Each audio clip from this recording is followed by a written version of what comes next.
The teasers dropped. Yeah, they really did. And the fandom went completely silent. In an instant, the entire K-pop world was just turned upside down. I mean, a single TikTok account reached 1 million followers in just over 2 hours. Which is insane. It shattered a Guinness World Record. Exactly. The Maknae of BLACKPINK wasn't just making a comeback, she was making a statement. Welcome to StarScope K-Report. Join Eric and Minji as they ride the Hallyu wave, uncovering the biggest K-pop comebacks, shocking industry controversies, and major K-drama updates. Yeah. From internet-breaking rumors to historic chart milestones, we dive deep into the world of Korean entertainment. Welcome in, everyone. We are incredibly excited you're joining us today because the mission of this deep dive is massive. It's so huge. Yeah, we are unpacking this towering stack of sources from Billboard chart data and NME reviews to industry analyses and official agency statements. And we're doing all of this to answer one fundamental question. Yeah. How did BLACKPINK's Lisa just shake the K-entertainment industry to its absolute core? Because with her new single Rockstar, she didn't just drop a song. She effectively exposed the limitations of the traditional agency model. She really did. And she is proving to the world that she is never, ever going back to the way things were. It is a total paradigm shift. Yeah. Like, we're talking about a move that literally has executives at the Big Four agencies sweating. They are having to rethink how idol contracts are fundamentally structured now. Absolutely. What you're witnessing here isn't just a highly anticipated comeback. I mean, it is a masterclass in ultimate artist empowerment. So the foundation of this entire shift goes back to a single really bold headline, right? Lisa walks away from YG Entertainment for her solo career, and she takes her power back. Yeah. To really understand the gravity of what she's pulled off, we have to look at the timeline. So let's flash back to December 2023. Oh, wow. Yeah, the panic. Right. The K-pop world let out this collective sigh of relief when the BLACKPINK members officially renewed their group contracts with YG Entertainment.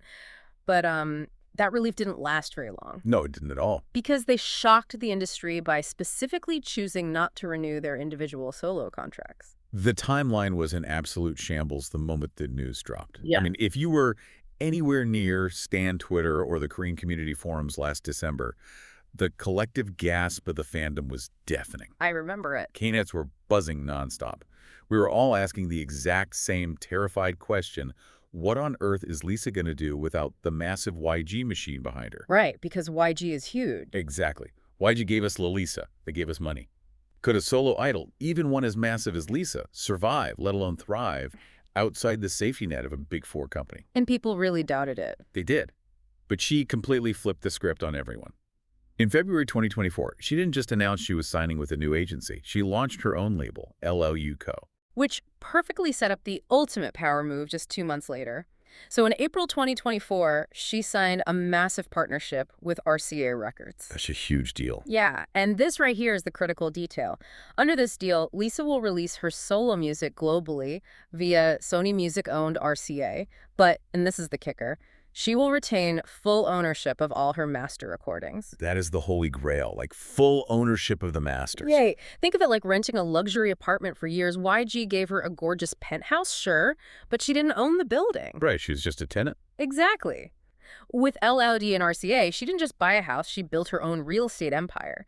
She exposed the ceiling of the traditional K-pop idol contract by basically breaking right through it. That is the perfect way to look at it. Because for you listening at home, you have to understand how staggeringly rare it is for a K-pop idol to own their masters. It's almost unheard of. Truly. In the traditional trainee-to-idol pipeline, the agency invests millions up front, right? Housing, training, producing, styling. And in return, the agency holds the keys to the kingdom. They own everything. Everything. They own the music, the branding, the intellectual property, the name.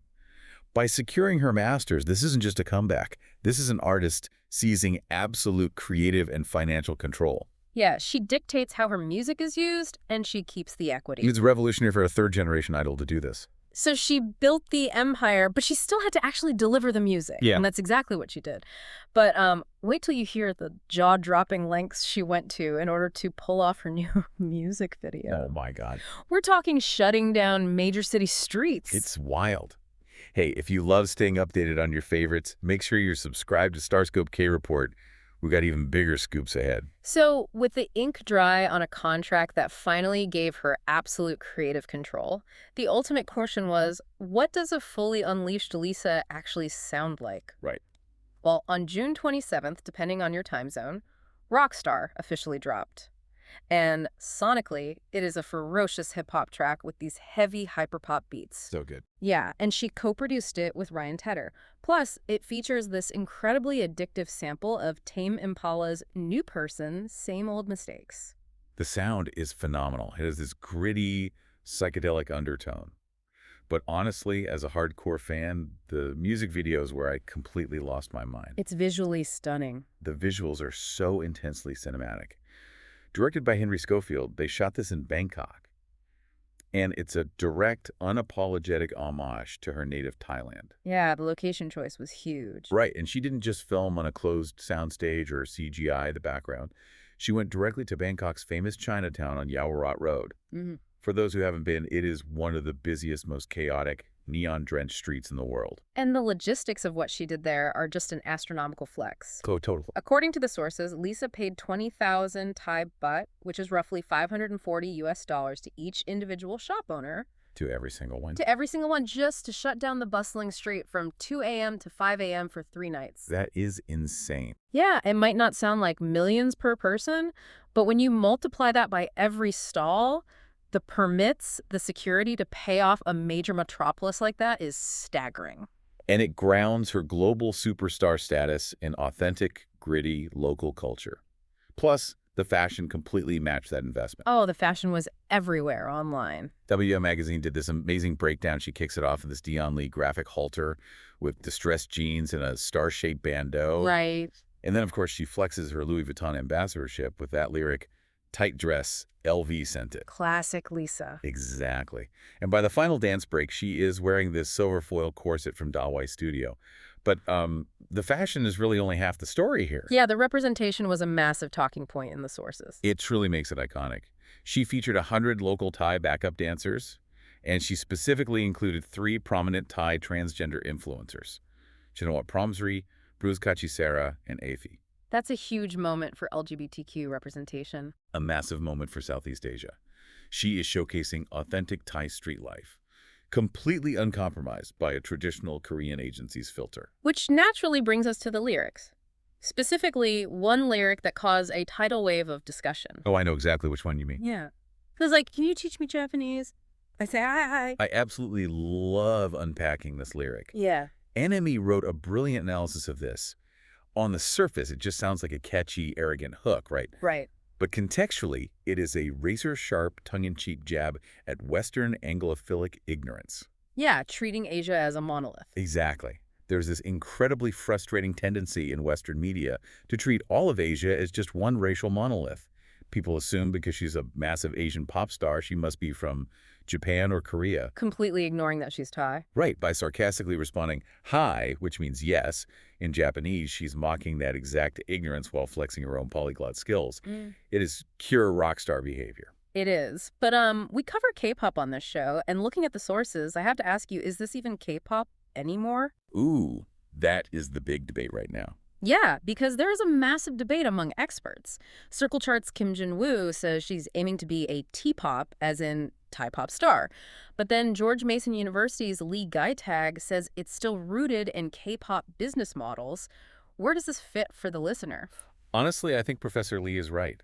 K-pop has evolved from a geographic genre into a global production methodology. Right, it's a formula. Exactly. It's massive budget visuals, intense synchronized choreography, and deeply cultivated parasocial relationships with the fandom. Lisa is taking the K-pop formula she mastered at YG and applying it to her own localized vision. She's transcending the label. Well, whatever genre you want to call it, the global impact is undeniable. Let's look at the chart statistics. Yes, bring on the numbers. So Rockstar debuted at number 70 on the Billboard Hot 100. That's her highest solo entry to date. Wow. But the real kicker is the Billboard Global Excl US chart. She hit number 1. Which is so hard to do. It really is, because she broke a massive streak of Western English language acts dominating that specific chart. Plus, back in Thailand, she set a Spotify record with 2.57 million streams in just one day. I mean, a fandom for streaming like crazy. And the music video, It smashed 32.4 million views in 24 hours. That overtook IU's Love Wins All for the biggest 2024 solo K-pop debut. Lisa was literally on top of the world, shattering records and basically single-handedly boosting Thailand's tourism overnight. Yeah, absolutely. But that's not even the wildest part of this comeback. Up next, the shocking plagiarism plot twist that literally nobody saw coming. Yeah, you really can't have a release of this magnitude without some turbulence. And on July 4th, the fandom was rocked. Oh, it was a mess. Gabriel Moses, the director of Travis Scott's music video for FEN, took to his Instagram story with a very serious allegation. The whole timeline just snapped when that happened. Right. So Moses posted a screenshot of an anonymous email tip accusing Lisa's Rockstar of blatantly imitating a scene from FEN. For you listening, the scene in question is a rapid camera pan over a group of people wearing white hoodies. In Travis Scott's video, it's children. In Lisa's, it's her backup dancers. And Moses didn't just leave it at the screenshot. He gave an ultimatum. He did. He tweeted that Lisa's team had allegedly reached out to his editor to work on the Rockstar video using FEN as a reference. The editor said no, but Lisa's team allegedly did it anyway. So Moses posted, giving them till the end of the month. Now, I want to be very clear for the listener here. We are just reporting the facts from the sources. We are not taking sides on whether plagiarism actually occurred or if it's just shared inspiration. Our job is simply to convey what was reported. Absolutely. But regardless of the legal side, the fandom reaction was intense.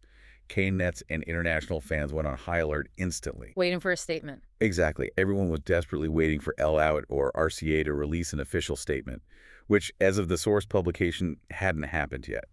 Radio silence. Yeah, it's a huge unresolved storyline. And hey, hit that subscribe button so you never miss a KT update because you know we'll be tracking the story as it develops. For sure. But taking a step back from the controversy, we have to look at the big picture. Right. By merging K-pop's high-budget production model with localized Thai culture, what one university professor called a pan-Asian noir aesthetic, Lisa has completely redefined what it means to be a global idol. She really has. So the provocative question I want to leave you all with is this.